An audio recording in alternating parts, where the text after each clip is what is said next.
ဒီနေ့ကျွန်တော်မျိုးရဲရှောက်သွားဖြစ်တယ်ဘာရတော့မဟုတ်ပါဘူးဗျာ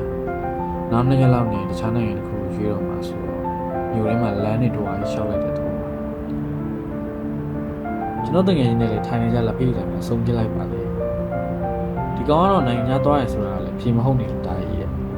တခြားမျိုးပြမှာလည်းသူ့မျိုးပြနေထိုင်မှုနဲ့သူမြင်ရုံးကန်ပါပဲဒီကောင်ခံရကြတယ်သူကလည်းသူ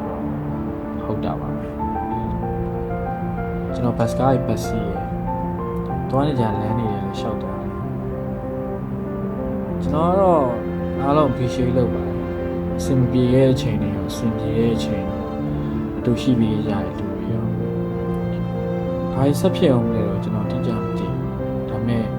ဒီရန်နေရပြီးတော့ဆက်ပြေအောင်ပါပေါ့လားကျွန်တော်ရည်စရာတွေကြုံမယ်ဝမ်းနေစရာတွေကြုံမယ်ကောင်းအောင်ရှေ့ဆက်မယ်ချိန်ကြရင်ဒီမျိုးကြီးကိုကျွန်တော်ကြောင်းနေတော့ပြန်လာ